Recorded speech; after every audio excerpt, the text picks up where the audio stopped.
बारी या विदेशिया विदेश में बारे। हाँ प्यारी सुंदरी कहली का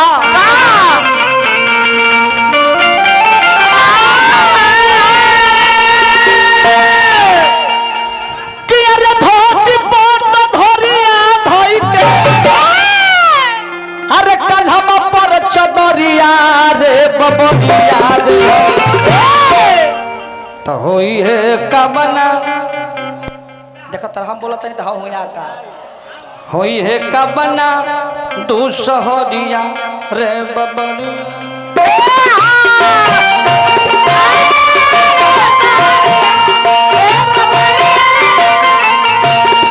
होई है कमना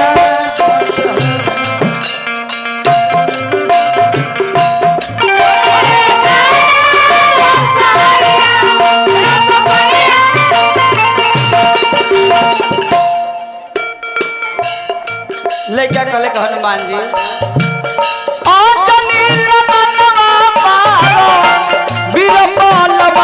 हो जहनवार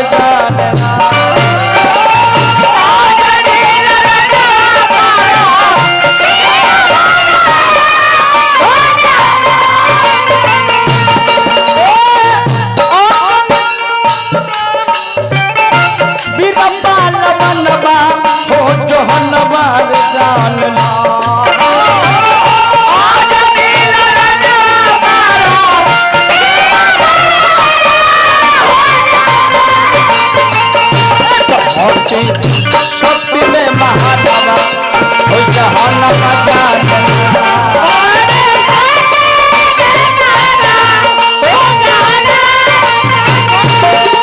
शक्ति में महानवा हो जहनवा जानना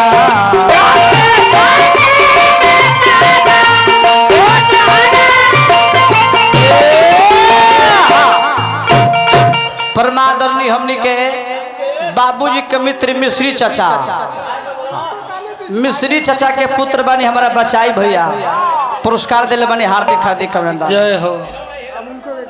हाँ लास्ट बार हार्दिक हार्दिक अभिनंदन बचाई भैया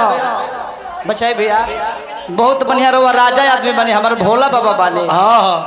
ब्यास के रुपया देते बने तनी हेहू गरीब लोग के तनी मुनी बांटना दी खुद रहो मिली अब किर में बाकी अब किर तू कहाँ मिलबा ना मिलबा वही बांटना दो कहाँ तरह के ठीक ठीक अब वही देवे में दिक्कत कि शक्ति बान लागल रहे जही लक्ष्मण के शक्ति बान लागल रहे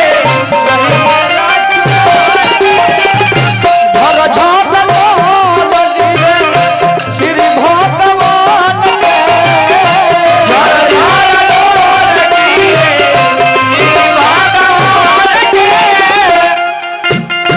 पूरा संसार के मालिक बनौले बारे। हाँ भगवान बनौले बारे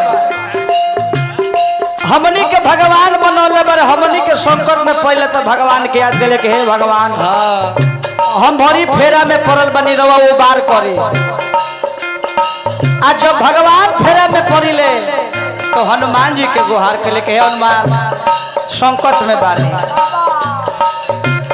सच्ची बात बोल रहे जही लक्ष्मण के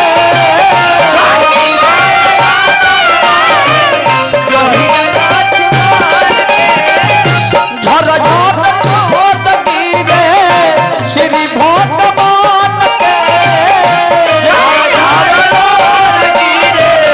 श्री भगवान के क्षण में बचाई बिहला क्षण में बचाई बिहला लक्ष्मण के जनवा हो जहनवा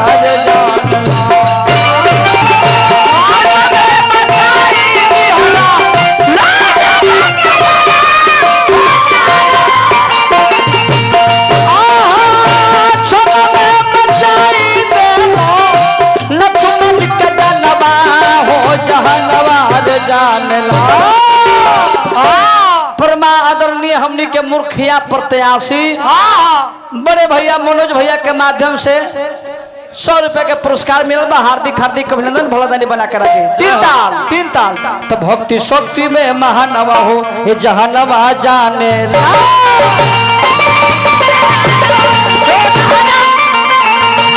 भक्ति शक्ति